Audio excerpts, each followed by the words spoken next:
Hari ini kita akan bicara mengenai taman di dalam pikiran kita, the garden of mind ya, dalam pikiran kita. Bapak Ibu, saya mungkin nggak pernah share bahwa saya beberapa tahun lalu itu saya pernah kena depresi, Bapak Ibu. Mungkin kurang lebih sekitar setahun lebih. Saya tidak tahu depresi saya berat atau ringan, tapi yang saya lihat setiap kali saya beraktivitas itu saya penuh dengan ketakutan. Saya stres. Semua yang saya pikirkan itu takut. Kecilin dikit, Pak Rudolf, kecilin dikit. Saya naikin mic-nya ke atas. Apa yang saya pikirkan itu takut. Semua, mengenai anak-anak, mengenai istri, mengenai bisnis, mengenai apapun, setiap hari itu takut. Sehingga saya, Bapak Ibu tahu, saya turun dari 60-an ke 57, bahkan 56 berat badan saya. Saya kurus banget. Nah, pemikiran semua negatif. Dan saya tidak bisa keluar pada waktu itu. Saya heran sih. Saya udah tahu firman, saya melayani Tuhan udah puluhan tahun gitu ya. Tapi saya tidak bisa melepas dari pikiran saya. Aneh ya. Dan depresi itu masuk secara dadakan gitu ya. Dan membuat saya melihat apa aja tuh saya takut. Saya sering trip ke luar negeri. Dan setiap kali saya trip itu saya takut setengah mati. Sebelum saya kena depresi, saya trip itu very enjoy. Saya suka traveling. Tapi pada waktu saya kena, itu saya sering bilang sama Vita, saya tiap kali naik pesawat, itu tangan saya bisa gemeter. Saya nggak takut ketinggian, tapi saya takut. Saya tidak tahu takut apa. Semua serba takut. Mungkin takut, saya pernah kepikir, apakah saya mati di luar negeri, nggak ketemu anak-anak sama istri? Aneh ya? Apakah nanti pesawat itu ada turbulence, kemudian jatuh? Apakah nanti pokoknya semua saya pikirin. Aneh banget gitu. Dan terjebak dengan pemikiran yang sangat negatif, yang sangat mencekik, sehingga saya itu tidak bisa napas. Susah gitu. Untuk melihat napas lega itu susahnya minta ampun. Dan sulit sekali melepaskan diri, Bapak Ibu. Saya tidak tahu Bapak Ibu pernah ngalamin nggak? Saya ngalamin.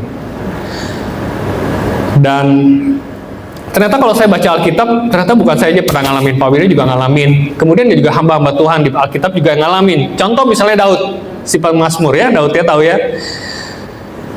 Dia di Mazmur 42:11 dia bilang gini, "Mengapa engkau tertekan hai jiwaku, gelisah dalam diriku, berharaplah kepada Allah sebab aku bersyukur lagi kepadanya penolongku dan Allahku. Mengapa tertekan hai jiwaku dan gelisah diriku?" Jadi ternyata memang pada waktu depresi itu jiwanya itu tertekan dan gelisah. Mazmur 38 dia sering sekali tertekan. "Aku tertunduk dan terbungkuk sangat, sepanjang hari aku berjalan dengan duka cita." Itu Daud. Itu yang ngalahin Goliat. Itu raja yang berkenan di hadapan Tuhan. Itu yang keturunannya tidak pernah habis sampai dengan hari ini. Oleh karena raja ini dia sangat memberkati bangsa-bangsa dan orang Israel. Tetapi dia pun kena depresi yang berkepanjangan. Ngeri ya. Dan sangat tertekan sekali. Bahkan ada hamba Tuhan lain seperti Elia. Bapak Ibu tahu Elia? Mungkin Bapak Ibu udah tahu ceritanya. Waktu dia dikejar nabi-nabi Baal, kemudian Elia merasa bahwa dirinya sendiri. Kemudian dia melarikan diri, takut oleh Ratu Isabel, takut oleh seorang cewek namanya Isabel. Kemudian dia duduk di pohon dan berkata gini, "Cukuplah itu." Saking stresnya, dia bilang, "Cukup Tuhan, cukup. Sekarang ya Tuhan, ambil nyawaku. Sebab aku tidak lebih baik daripada nenek moyangku." Saking stresnya, saking depresinya, dia bilang, "Tuhan cukup, ambil nyawaku." Saking gelisahnya hatinya, dan saking tertekannya, dan saking khawatirnya. Bapak Ibu lihat. Jadi, dalam pikiran kita, ternyata ini penuh dengan pertempuran. Pertempurannya luar biasa. The battle of your mind. Nah, kalau kita bisa memenangkan pertempuran, sekian tahun, setahun lebih, kurang lebih, saya bebas. Dan pada waktu saya bebas, itu baru tercekik itu lepas. Saya mulai bernafas lega. Sampai dengan hari ini, saya tidak merasa khawatir. Saya tidak tahu, tapi waktu itu khawatir berlebihan, takut berlebihan, apa aja dibikin khawatir gitu. So depressed yang luar biasa, tertekan, mencekik, nggak bisa napas, dan stresnya setengah mati. Dan saya bisa bagi hari ini karena saya pernah ngalamin. Dan Bapak Ibu tahu, pertempuran dalam pikiranmu itu memenangkan hidupmu. If you win the battle of your mind, then you win the battle of your life. Amin.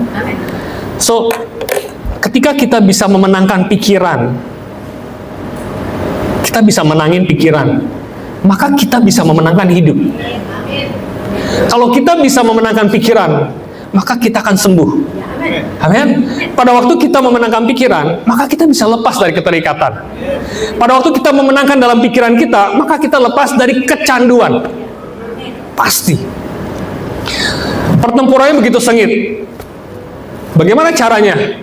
Kita perlu dengan yang namanya Roh Kudus untuk mengendalikan pikiran kita. Roma 8 ayat 6. Karena keinginan daging adalah maut, tetapi keinginan lo adalah hidup dan damai sejahtera. Nah, bahasa Inggrisnya The American Bible dia bilang gini. For the mindset on the flesh is death, but the mindset on the spirit is life and peace. Jadi kata set itu adalah katanya adalah mengkontrol dan memerintah.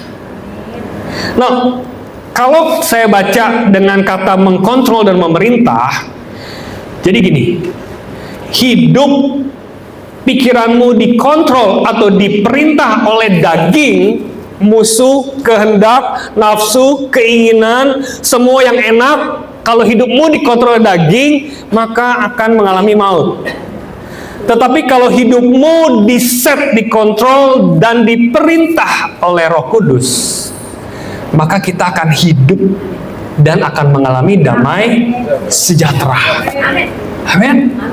Nah, set atau dikontrol pikiran karena daging, maka kita akan masuk ke dalam yang namanya maut atau kematian.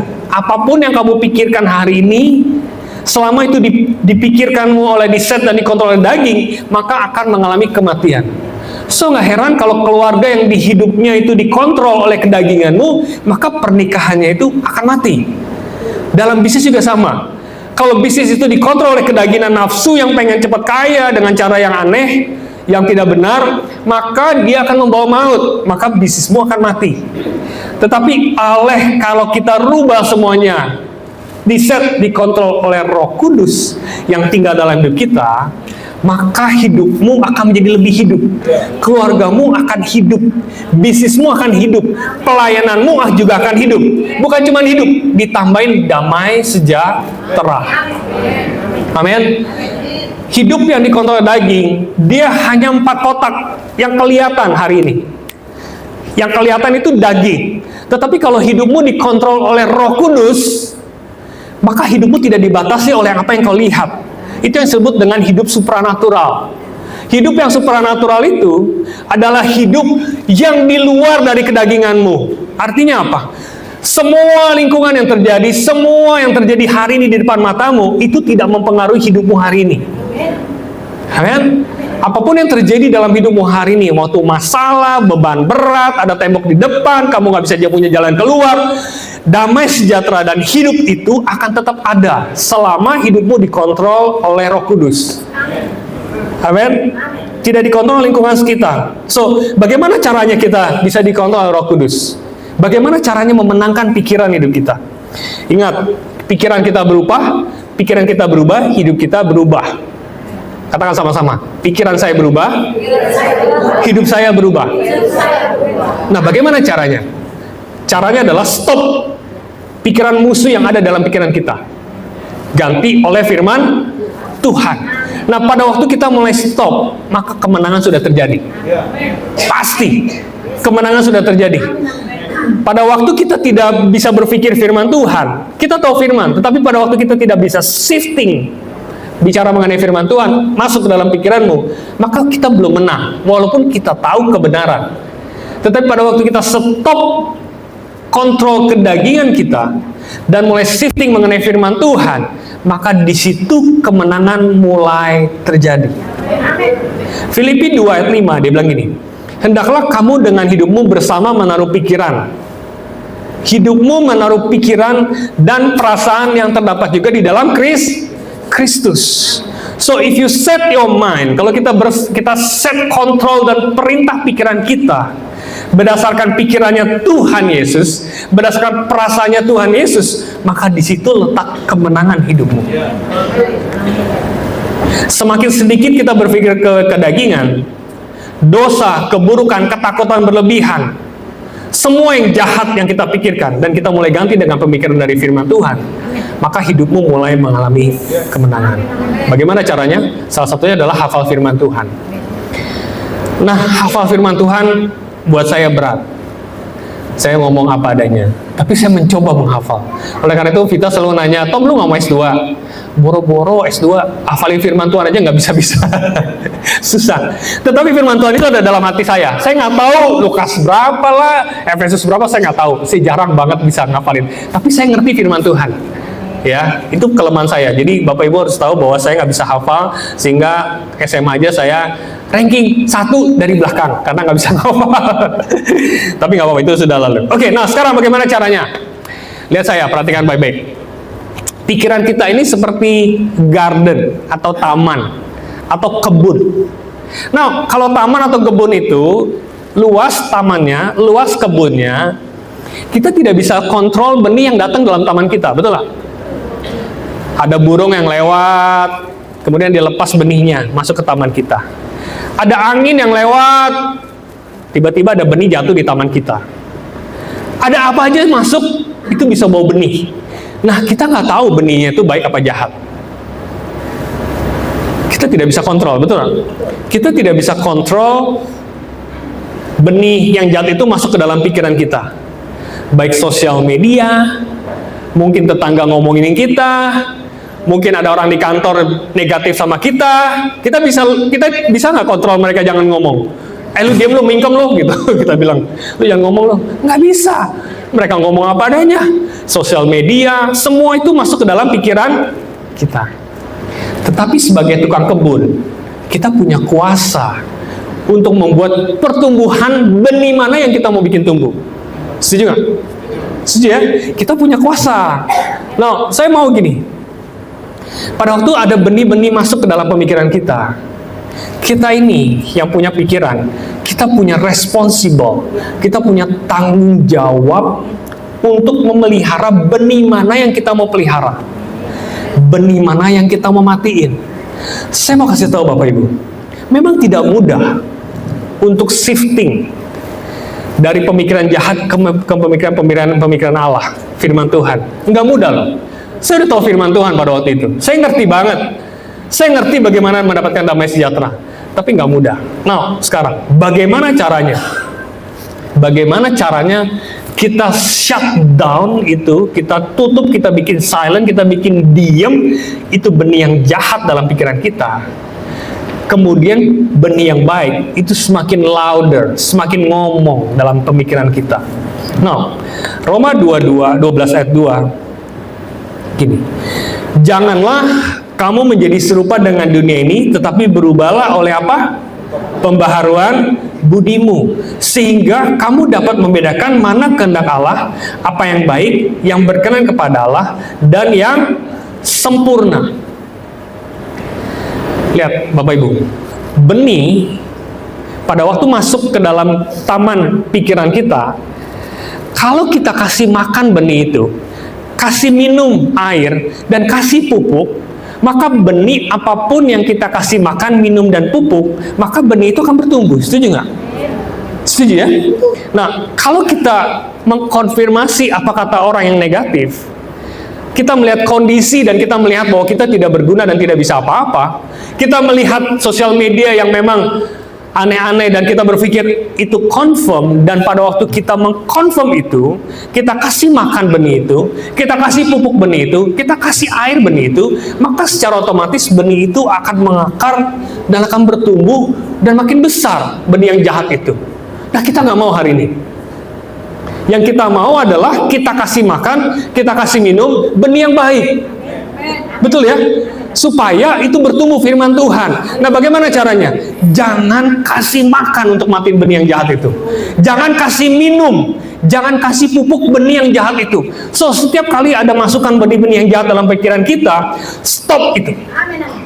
Kita tidak bisa stop benih datang, tetapi kita bisa mengalihkan pikiran kita. Nah, kalau kita tidak entertain benih yang jahat itu, kalau kita tidak pikirkan benih itu lagi, kita shifting untuk pemikirannya firman Tuhan, maka benih itu lama-lama, pohon yang besar itu lama-lama akan runtuh, makin lama makin kecil, makin rontok. Pohonnya, benihnya juga makin hancur, akarnya juga makin rusak. Nah, itu lama-lama akan shifting. Nah, bagaimana caranya? Tadi, yes, Roma 12 ayat 2, jangan kamu menjadi serupa dengan dunia ini. Kalau kita serupa dengan dunia ini, maka kita tidak bisa melihat damai sejahtera Allah. Tetapi kalau kita berubah oleh pembaruan budimu, sehingga kamu dapat membedakan mana kehendak Allah yang baik, yang berkenan, dan yang sempurna, pada waktu kita mulai mengenal firman Tuhan, dan masukin benih dalam pikiran kita, secara otomatis kita bisa melihat mana kehendak Allah yang baik, yang berkenan, dan yang sempurna. Selama kita tidak bisa melihat firman Tuhan, maka kita tidak bisa membedakan mana kehendak Allah yang baik, yang berkenan, dan yang sempurna. Saya berharap Bapak Ibu bisa mengerti ini. Amen. Kalau kita bisa shifting dan kita matiin benih-benih yang jahat dan pohon-pohon yang sudah lama bertumbuh dalam pikiran kita. Hari ini kamu tidak bisa disembuhkan, hari ini kamu terikat, hari ini kamu orang yang gagal, mungkin orang bilang, hari ini kamu tidak akan bisa sukses, engkau adalah orang yang jahat, engkau akan dilahirin jahat, engkau akan bla bla bla bla bla bla, yang jahat itu masuk. Tapi kalau itu semakin hari kamu rubah cara pikirnya oleh pembaharuan budimu, menjadi firman Tuhan, maka pada waktu kamu berubah oleh firman Tuhan, maka kamu bisa mengenal kehendak Allah yang baik, yang berkenan, dan yang sempurna. Amin. Dan damai sejahtera itu akan turun dalam hidup kita. Nah, ada 7 hal yang saya mau bahas sedikit dengan cepat. Yang pertama adalah, saya salah. Oke, yang pertama adalah kejadianku dahsyat yang ajaib.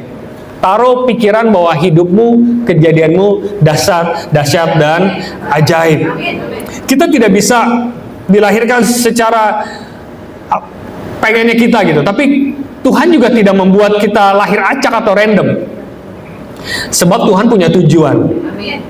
Tujuan Tuhan dalam hidup kita luar biasa.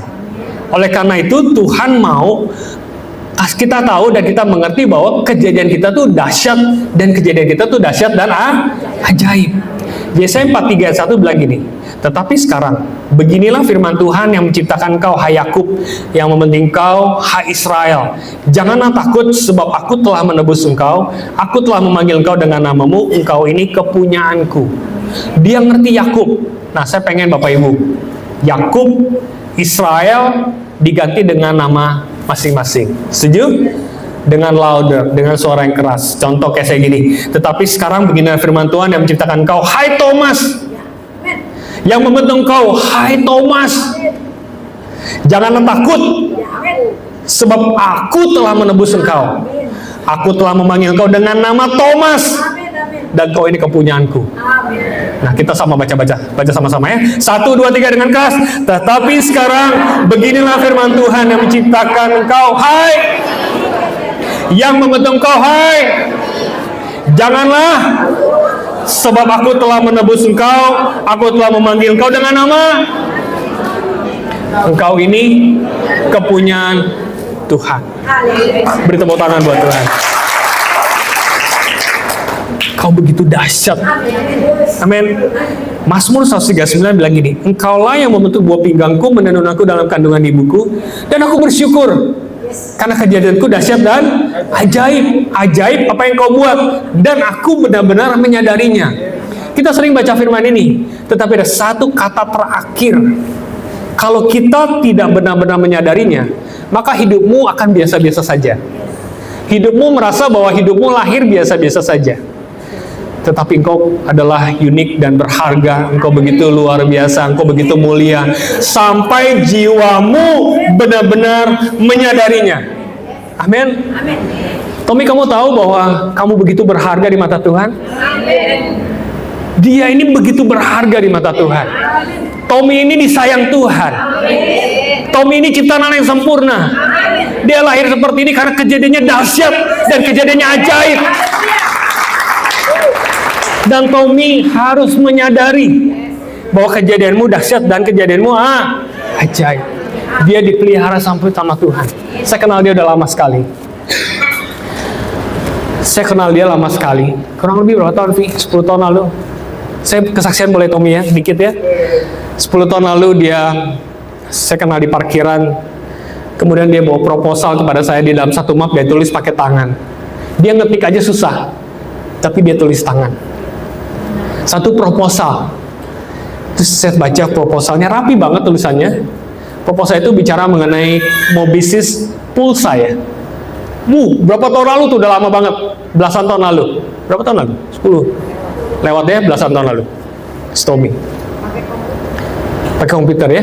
Oh, di print ya, dia ketik ya. Mau bisnis pulsa. Saya bilang, kamu bisa. Dia ngaku. Terus dia proposal, berapa ya? 3 juta? Berapa juta? 3 juta atau 5 juta berapa? 3 juta ya Tom? 3 juta nih, dia masih ingat. 3 juta.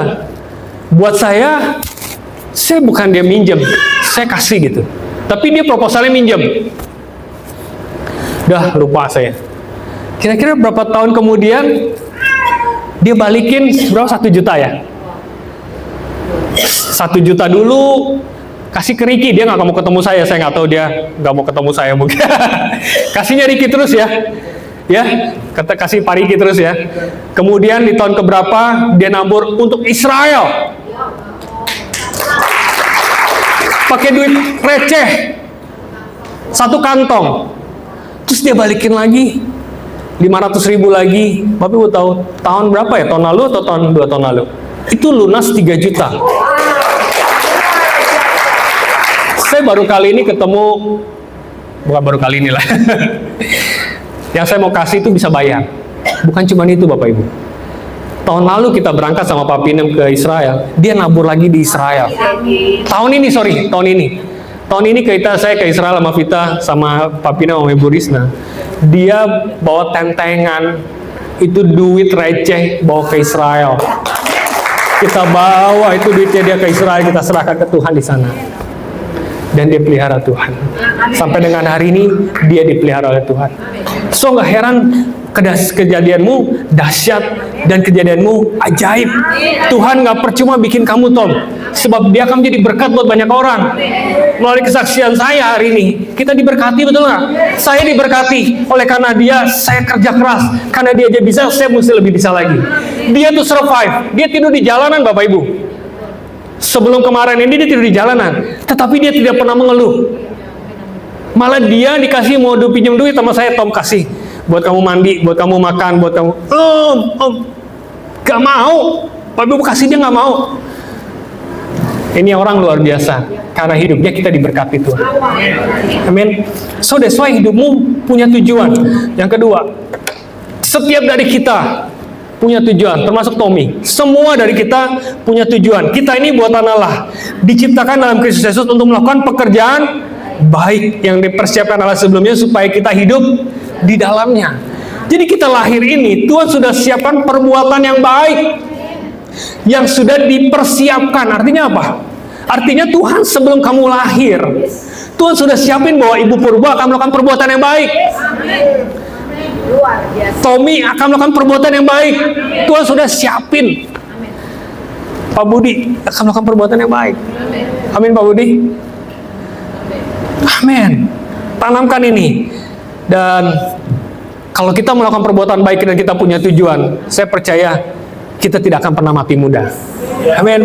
Satu kali saya ngomong sama Vita, itu udah berapa kali, 2 kali, 3 kali saya ngomong. Satu kali saya doa sama dia, saya ngobrol lah, bukan doa, saya ngobrol cicat sama dia. Saya tanya sama dia, Vi, yang mati lu dulu apa gue dulu ya? Nggak, itu normal. Saya nggak tahu Bapak Ibu pernah ngomong gitu nggak? Saya ngomong sama Vita, siapa dulu yang mati ya Vi, lu dulu. Kalau bisa jangan saya dulu ya Vi, supaya saya nggak kesepian. Oh jangan lah, gue dulu lah. Ini bercanda sih, saling bercanda. Terus terakhir saya bilang gini, kayaknya selama kita masih berguna buat kerajaan Allah, kita tidak akan pernah mati muda. Selama kita berjalan dengan tujuan, selama kita berjalan dengan pengurapan dari Tuhan, selama tujuan Tuhan belum selesai dalam hidup kita, rasa-rasanya kita berdua tidak akan pernah mati muda. Sama juga dengan Papi nama Ibu Risna. Amin. Papi mau dioperasi nanti dia akan kesaksian, mengerikan. Tetapi saya dalam doa saya, selama dia belum menyelesaikan tujuan Allah di muka bumi ini. Masih ada tahun-tahun penggembalaan dan tahun-tahun pelayanan, tahun-tahun mujizat yang dia akan lakukan. Maka Pak Pinem dan Ibu Risa tidak akan pernah mati muda. Dia akan diberkati Tuhan dan semakin diberkati Tuhan. So kita punya tujuan yang clear, kita punya tujuan yang jelas. Amin. Jangan mau dibohongi bahwa kita tidak berarti dan kita tidak punya tujuan. Jangan mau. Jangan taruh benih itu. Amin. Taruh benih bahwa engkau punya tujuan, kamu punya tujuan clear bersama dengan Tuhan. Ada perbuatan yang baik yang Tuhan sudah siapkan. Yang ketiga, salib menjadi saya ciptaan yang baru. Amin. Bersama Tuhan hidupmu menjadi baru. Ya, saya diinginkan, saya dikasih dan saya berharga di mata Tuhan. Karena engkau begitu berharga, karena engkau begitu mulia, karena engkau begitu unik, karena engkau begitu mulia sehingga Tuhan mati dan mau bayar mahal untuk mati di kayu salib. Apa supaya kamu begitu berharga di mata Tuhan? Kematian Tuhanlah yang membuat kita ciptaan yang baru.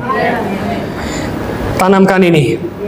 Siapa yang ada di dalam Kristus, dia adalah ciptaan yang baru. Yang lama sudah berlalu, sesungguhnya yang baru sudah datang. Kita terlalu berharga. Jangan mau dikibuli dan dibohongi oleh pemikiran yang jahat. Hidupmu adalah ciptaan yang baru. Yang keempat, saya adalah utusan raja. Kamu adalah umat yang terpilih, imamat yang rajani, bangsa yang kudus, umat kesayangan Allah. Wih, umat kesayangan Allah. Bilang ini, saya kesayangan Allah. Supaya kamu memberitakan perbuatan besar dari Dia yang telah memanggil kamu keluar dari kegelapan kepada terangnya yang ajaib. Bapak Ibu lihat, utusan itu bicara mengenai diplomat. Negara besar, kalau kita diutus sebagai diplomat, maka kita masuk ke dalam negara di dalam negara. Betul nggak?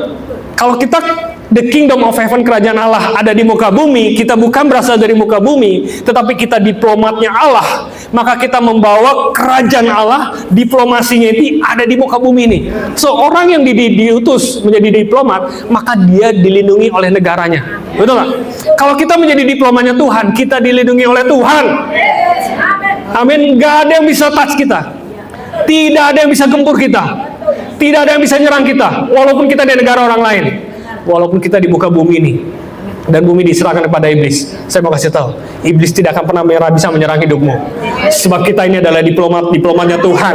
Kita ini adalah utusan-utusannya Tuhan. Kamu adalah negara yang luar biasa. Kamu adalah utusannya dari kerajaan Allah. Tidak ada yang bisa menyerangmu. Taruh dalam pikiranmu, aku adalah utusannya Tuhan. Yang kelima, kasih tahu Yesus dalam pikiranmu ya. Yesus adalah raja saya. Katakan sama-sama, Yesus adalah raja saya. Amin. Yesus adalah raja saya. Allah telah meninggalkan Dia dan mengaruniakan kepadanya nama di atas segala nama. Nama di atas segala nama, supaya dalam nama Yesus bertekuk lutut yang ada di dalam langit, yang di bumi dan yang di bawah bumi, dan segala lidah mengaku Yesus adalah Tuhan, bagi kemuliaan Allah Bapa. Amin. Kita punya Allah yang hebat. Kita utusannya Tuhan. Yang keenam, Tuhan mengubah kejahatan menjadi kebaikan. Ingat, semua yang kita alami, depresi saya beberapa tahun lalu itu, saya ngerti banget. Tuhan rubah depresi saya menjadi kebajikan dalam hidup saya. Amin. Saya pernah riset, saya pernah baca gini. Kita tahu ada ilalang yang tumbuh. Pada waktu ilalang tumbuh, maka ilalang itu akan makanin tanaman di sekitarnya. Betul nggak? Ilalang itu jahat. Nah, saya baca gini. Dia punya senyawa alelopati yang akarnya itu membuat tanaman lain sulit untuk bisa bertumbuh. Nah, kalau ada ilalang di pikiran kita, maka pikiran baikmu itu akan habis. Tapi pada waktu kita menang, membuat ilalang itu dicabutin dan runtuh kuasanya, ketika ilalang mati dan membusuk, maka proses dekomposisi akan mengurai senyawa-senyawa tersebut. Bahkan sisa-sisa organik dari kematian ilalang tersebut itu akan berubah menjadi kaya akan karbon dan nutrisi lainnya akan kembali ke tanah. Sehingga proses ini akan menyuburkan tanah, membuat gembur, bahkan bermanfaat bagi tanaman-tanaman di sekitarnya. So, kalau hari ini dibilang gini, kejahatanmu, kegagalanmu hari ini, sakitmu hari ini mungkin itu bisa Tuhan pakai buat kebaikanmu, buat kebaikan orang lain. Sebab ilalang aja kalau mati itu bisa nyuburin yang lain. Paras itu juga sama. Tanaman parasit itu kalau mati dekomposisi juga, maka karbon dan unsur nutrisinya itu akan menyuburkan tanaman-tanaman lain. So gini, Bapak Ibu lihat. Kegagalanmu hari ini, Tuhan akan pakai untuk memberkati banyak orang. Tuhan memang bikin kau gagal mungkin suatu saat. Jangan-jangan Tuhan memang suruh engkau melewati tanah Mesir. Tetapi pada waktu engkau melewati tanah Mesir, pada waktu engkau melewati kegagalan itu, dan hidupmu penuh dengan kemenangan, maka kejahatan akan dirubah menjadi kebaikan. Amin. Nah, saya mau undang Pak Pindam dan Ibu Risna untuk maju ke depan. Biasanya beliau yang suruh saya bersaksi, hari ini saya minta beliau untuk bersaksi ya, di depan kita. Mari Ibu Risna, Pak Pindam silakan maju ke depan. Ada Pak Pindam boleh pakai saya punya. Sorry, Cap.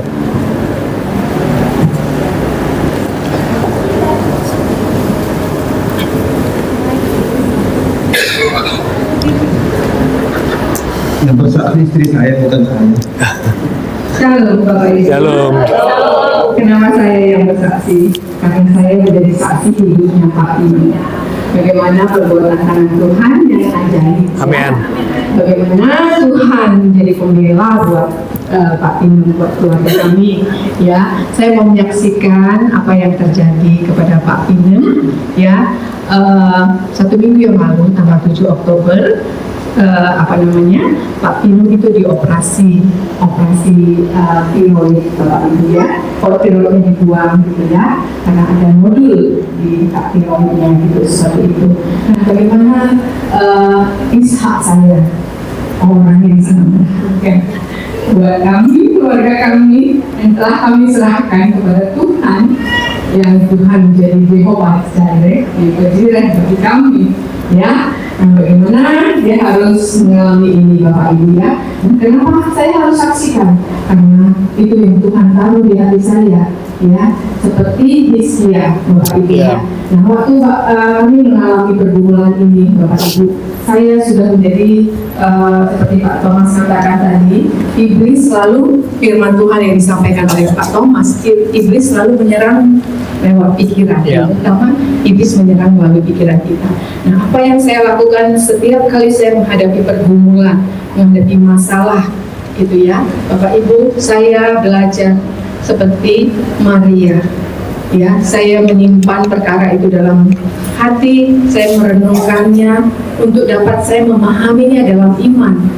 Kenapa harus terjadi? Karena sebagai manusia ya, seperti Yeremia juga sering berkata, kenapa aku harus mengalami ini? Mazmur Asaf berkata, kenapa orang fasik kelihatannya baik-baik saja? Kenapa saya harus mengalami ini? Bukankah saya sudah melayani Tuhan seperti itu ya? Nah, itu manusiawi sekali gitu ya. Nah, jadi saya mulai belajar ketika menghadapi pergumulan, saya lakukan itu, dan saya juga belajar seperti Raja Hizkia ketika dia sakit keras, Bapak Ibu, apa yang dia lakukan? Dia memalingkan wajahnya ke dinding. Yaitu untuk apa dia memalingkan wajahnya ke dinding? Untuk dia mencari Tuhan, fokus kepada Tuhan. Amin. Nah, itu saya mulai belajar. Itu saya lakukan. Jadi saya ketika menghadapi pergumulan, saya selalu berkata, Tuhan, ini terlalu berat buat saya nggak sanggup Tuhan. Dan saya selalu berkata, saya diingatkan Tuhan, sesuatu yang berat buat kamu nggak cukup berdoa, kamu harus berpuasa. Nah, jadi saya ambil waktu untuk berpuasa. Ketika kami akan melewati masalah ini, dan banyak Tuhan berbicara, saya mau menyaksikan apa yang Tuhan lakukan, bukan apa yang dikerjakan setan, apa yang dilakukan setan buat suami saya. Saya mau memuliakan nama Tuhan, jadi saya akan saksikan apa yang Tuhan lakukan, firman Tuhan yang Tuhan taruh di hati saya ketika saya melewatinya bersama dengan Tuhan, memahaminya dalam iman saya. Tuhan jelas banget Bapak Ibu yang menuntun saya memberikan firman tepat pada waktunya. Hal-hal yang sangat saya butuhkan Tuhan berikan pada waktu saya mencari Tuhan. Nah, Bapak Ibu, waktu itu ya Pak Pino ini operasi ya.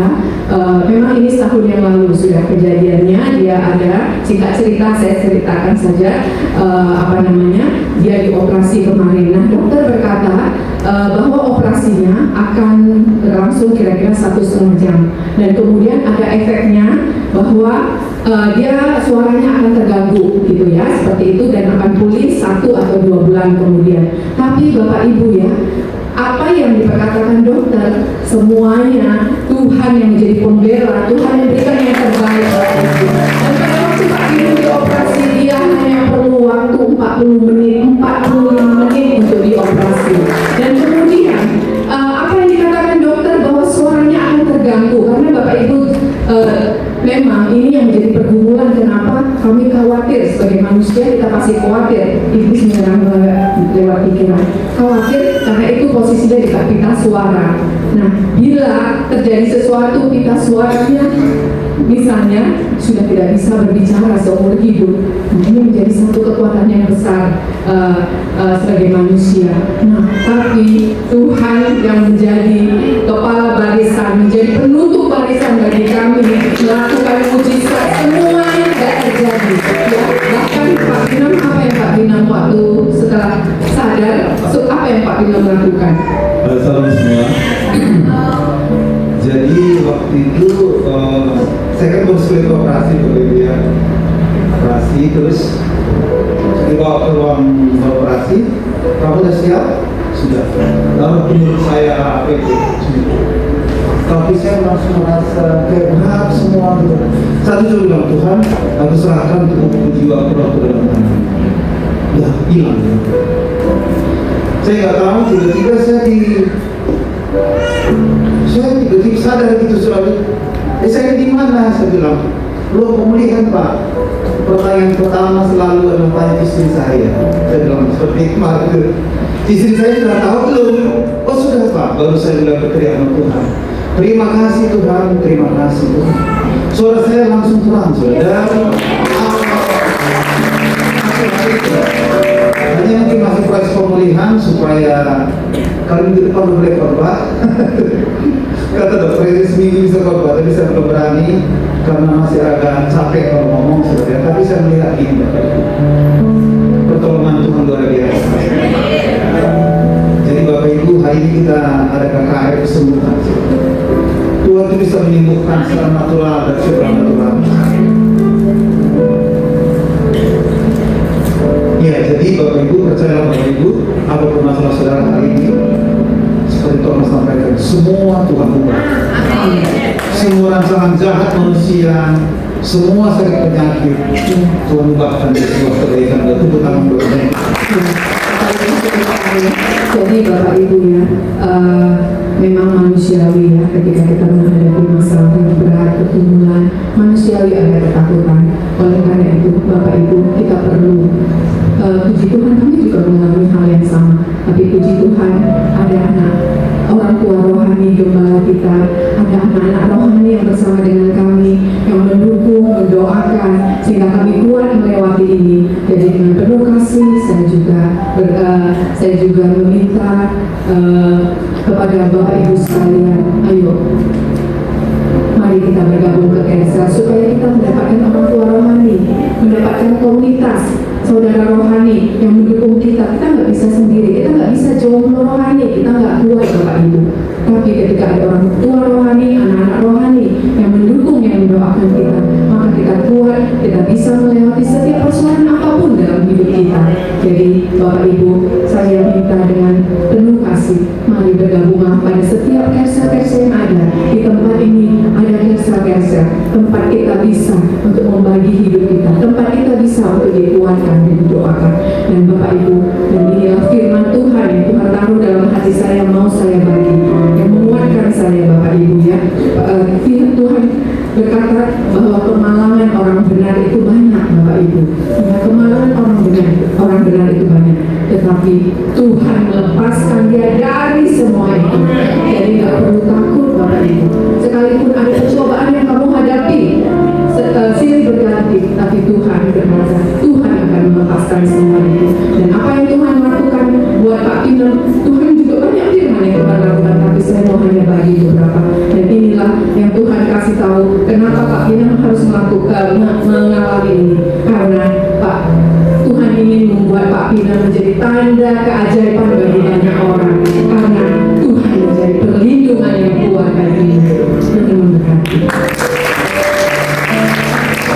Pak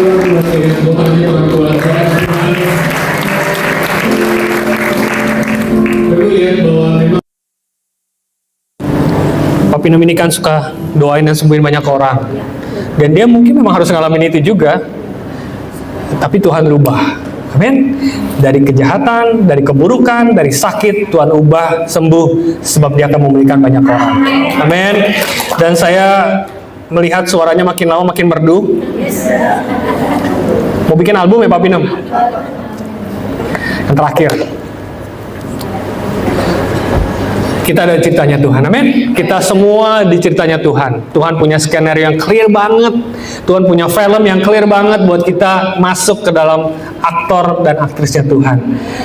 Aku mengetahui rancangan apa yang ada padaku mengenai kamu, demikian firman Tuhan, yaitu rancangan damai sejahtera, bukan rancangan kecelakaan, yang memberikan kepadamu hari depan yang penuh dengan harapan. Ya, bahwa semua yang cerita dari Pak Pinem, Ibu Risna, semua yang kami ceritakan mengenai Thomas dan Vita, semua yang bicara mengenai Tommy, semua yang cerita mengenai ini, bukanlah cerita mengenai kisah kita, tetapi itu menceritakan bagaimana kisahnya Tuhan yang ada di dalam kisahnya Tuhan, di dalam kisahnya kita. Amin. Semua harus menceritakan bagaimana Tuhan hebat, Tuhan luar biasa, Tuhan ajaib, Tuhan agung, Tuhan mulia. Story yang kita alami hari ini harus menceritakan bagaimana Tuhan itu begitu luar biasa. Yang terakhir di Mazmur Daud, di Mazmur 23 kita sering baca ini. Kita baca sama-sama yuk, 1, 2, 3. Tuhan adalah gembalaku, takkan kekurangan aku. Ia memberikan aku di padang yang rumput hijau, yang membimbing aku ke air yang tenang, yang menyegarkan jiwaku. Oleh karena namanya, sekalipun aku berjalan dalam lembah kekelaman, aku tidak takut bahaya, sebab Engkau besertaku. Gadamu dan tokatmu itu yang menghibur aku, dan aku menyediakan hidangan bagiku di hadapan lawanku. Engkau mengurapi kepalaku dengan minyak, dan pialaku penuh melimpah. Mengikuti aku seumur hidupku, dan aku diam di rumah Tuhan sepanjang masa.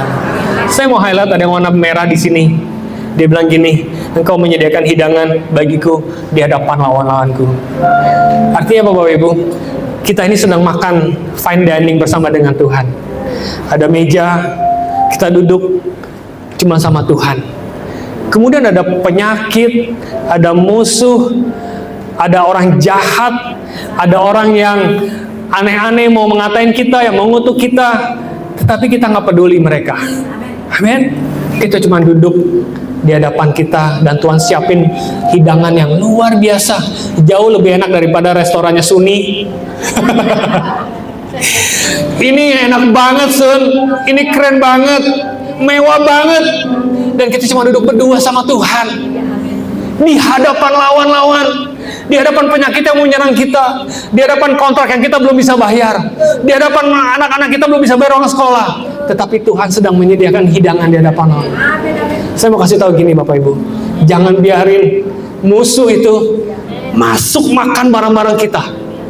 Jangan biarin musuh itu, lawan itu masuk ke dalam pemikiran kita. Jangan. Cuman kita berdua sama Tuhan. Amin. Waktu kita duduk berdua sama Tuhan, Tuhan bisa cerita banyak. Kita bisa cerita banyak sama Tuhan. Nggak heran pada waktu kita duduk berdua sama Tuhan, maka Tuhan akan mengurapi kita, dan piala kita penuh dengan melimpah. Apa yang terjadi Bapak Ibu? Kebajikan dan kemurahan mengikuti hidup kita. Nggak peduli hidupmu lagi susah, nggak peduli kamu lagi susah uang, nggak peduli kamu lagi dipecat, nggak peduli kamu lagi sakit apapun, nggak peduli kamu lagi kondisi yang paling down sekalipun, nggak peduli kamu lagi depresi. Selama kamu berjalan bersama dengan Tuhan, kamu duduk berdua dengan Tuhan, kamu makan bareng sama Tuhan, Tuhan mengurapi hidupmu. Kebajikan dan kemurahan Tuhan akan mengikutimu, bukan setahun, bukan 2 tahun, bukan 3 tahun, tetapi berapa lama? Seumur hidupmu akan diberikan kebajikan dan kemurahan dari Tuhan seumur hidupmu. Selama kamu nafas, selama kamu bisa berdiri, selama kamu bisa hidup ini, maka kebajikan perkenananmu dari Tuhan tidak akan pernah hilang dalam hidup kita, dan kita akan tinggal di rumah Tuhan seumur hidup kita. Mari saya undang untuk worshiper